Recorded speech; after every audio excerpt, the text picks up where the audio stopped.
So what? Let me tell you real quick what I did based on our conversation at the very beginning of class, where you asked about does the game work, and want to also think about experiences. This is pretty typical what I do. On one side, I put down sort of just a narrative of this is what happened, and then the other side, I might put some questions or thoughts or some details about that go into a little bit more. Do I get that at the end? Yep, I'll give you a copy of this later on. So, Okay.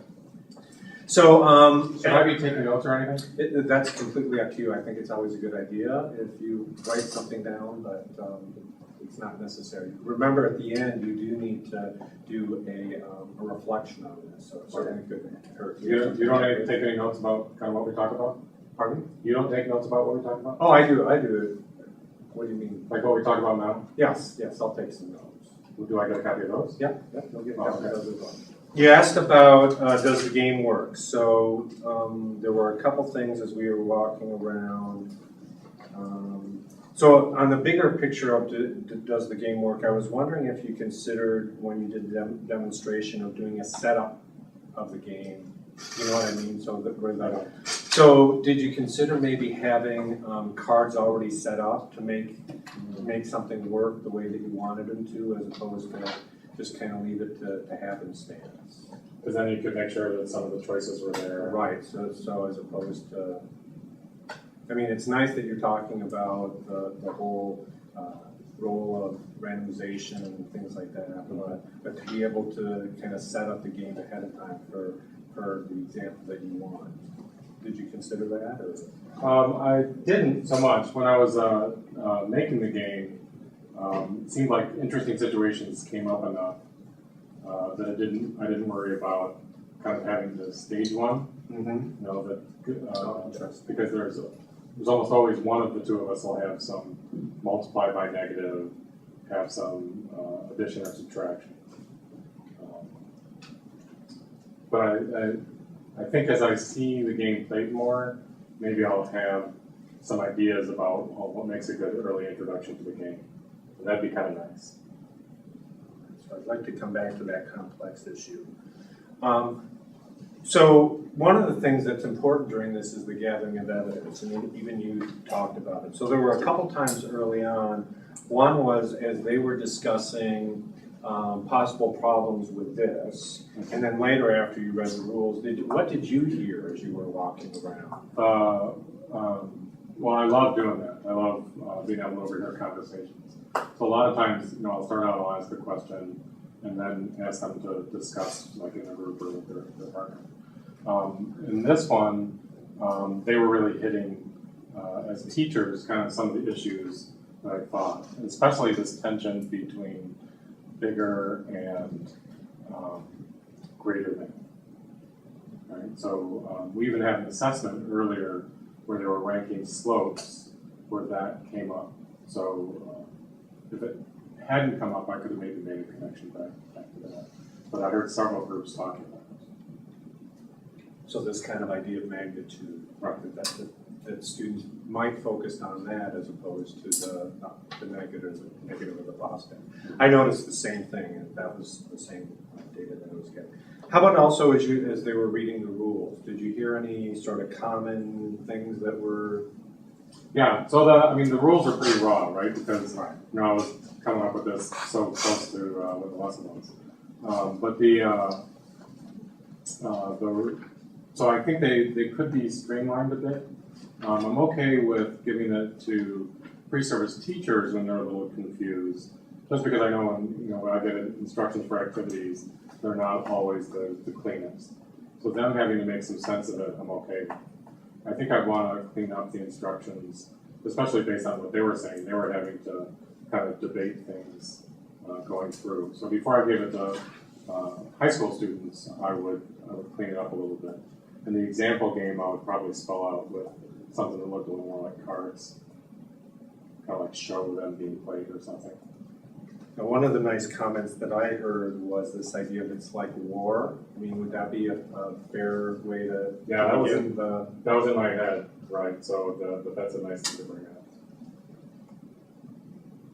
Also, I don't remember as I was jotting down notes, if you made it clear to them sort of that difference between this would look different if I were to do it with high school students than if I was doing it with you. Did you make that point? No, I didn't. Okay. Yeah, that's what we're thinking about.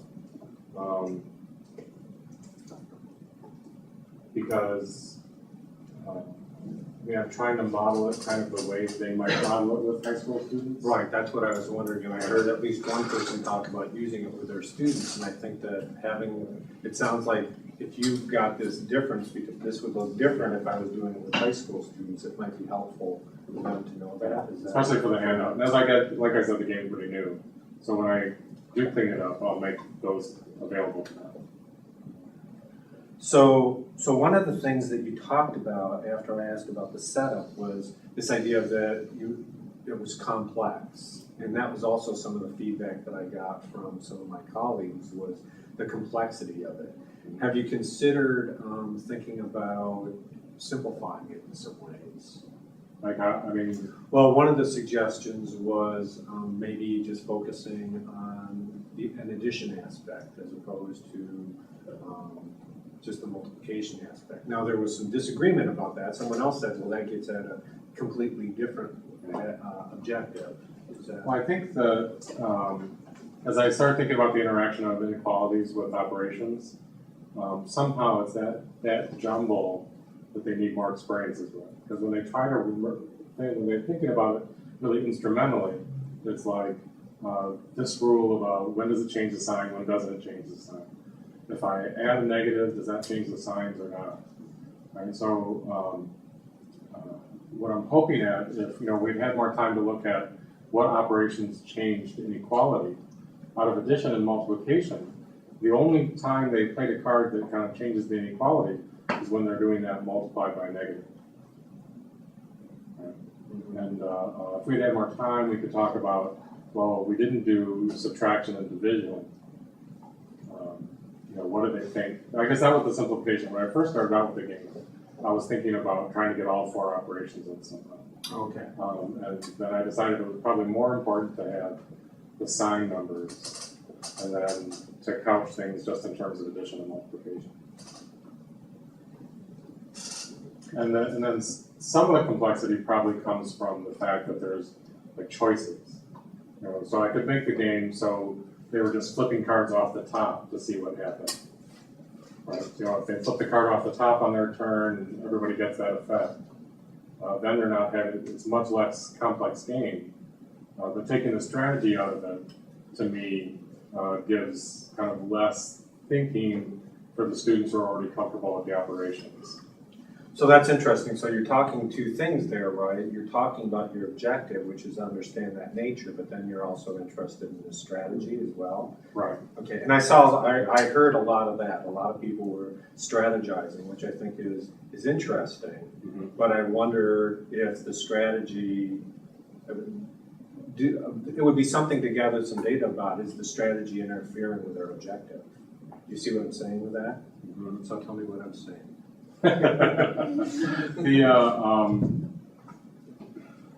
So with the content objective, kind of narrowly, thinking about it narrowly, this interaction between inequalities and operations could be clearer if the game was more direct.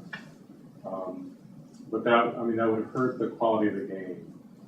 Right? So sometimes I think about games, there's some games you bring out and you play with the students once and they never see it again. Right. This game, I'm kind of interested in it. I feel like you could use this game to be thinking about order of operations. Mm-hmm. You could use this game to talk about kind of that notation issue of how do you write down what happened. Then there's the whole inequality thing, and the strategizing is really interesting. There's some good problem solving. So I'm seeing this as a game that they might be able to play repeatedly. It would have maybe enough meat to it that they could play it a few times. So one of the things that I heard was there was some confusion about whether or not when the card got done, was it to both cards or just one card? Was that same thing? Would that simplify it a little? I'm wondering if you could keep the game in essence, but have these sort of different versions of it that grow. Yeah. So that flipping would get at maybe clear at your objective, but by that, they could also see, well, wow, I really wish I could. Yeah. And again, that's hard to do. I feel like I'm giving advice now as opposed to feedback, and I want to try to be Yeah, careful. well, no, but those are good things to think about, and I think it's a little different for a high school teacher than it is for me teaching at Grand Valley. Right, You know, like we have 229, we'll have one opportunity to play the game. right. If I'm a high school teacher using the game, I could be thinking about using it on multiple days and then kind of increasing it as I go through it. So you're seeing this as a possible anchor lesson that where the complexity could sort of grow out of the number of times you play it. Right. Is that fair to say? Yeah.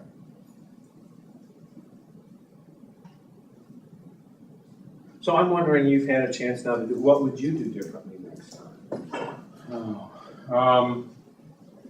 I like that idea about thinking about a kind of a preset game. So I'll definitely think about that. The next time I teach this lesson will be tomorrow. Right, so I'll have a chance to try some of these things. I think with more time, a little longer tomorrow, we might go through 2 hands at the beginning. And having had it once where it wasn't clear whether it was happening to both cards, I can talk more about some of those kinds of things. So you notice we're doing it always to both values at the same time.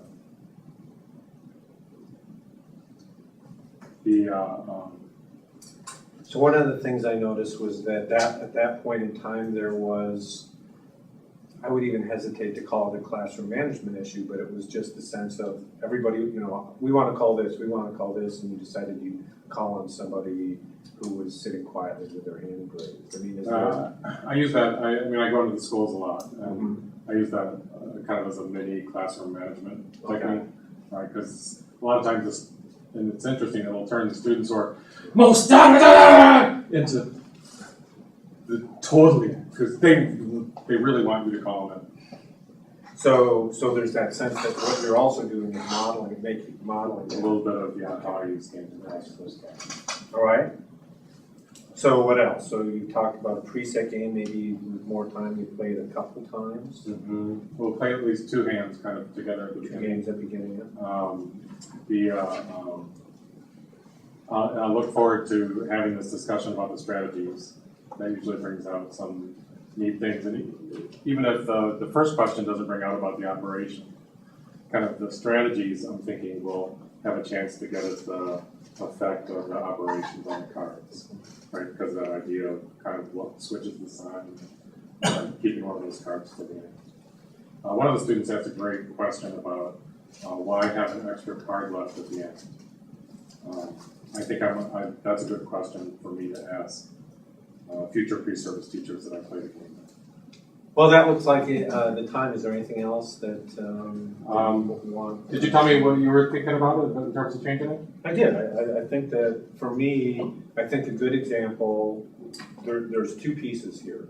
There's that one that recognizing who you're teaching, who's your audience, and that if you're doing it as a model, making that explicit what you're doing and that you do it differently. But then also thinking through with them sort of, I like the idea that this becomes an anchor lesson that they can complexify as the time goes on. And then really start thinking about, it's that level thing, right? You're asking them as a game player to have strategy, but you're also asking them as teachers to have strategies. And if their strategy is to get at this, maybe it's just the flipping over because what did you notice as you were, what do you wish you could have done? A lot of times on the game sheets, I haven't had time to do this here, but I'll list variations. So I'll definitely include some things like that under there. Right, and that was another thing, making sure the consistency of it is. Oh, yeah, for sure. Yeah. And then the last thing is don't forget that what I'd like you to do is reflect on this experience. So what did you? How do you mean? So on your blog, just talk about sort of what you did. So what was important about what you did, and then based on our conversation, what would come next. So the what, the so what, and the now what sort of questions. What you did in the lesson, because we're trying to share it with the world. So what was important about it, okay, and then what would you do differently based on this experience? Okay, and that should go on the blog or something? That should go on your blog.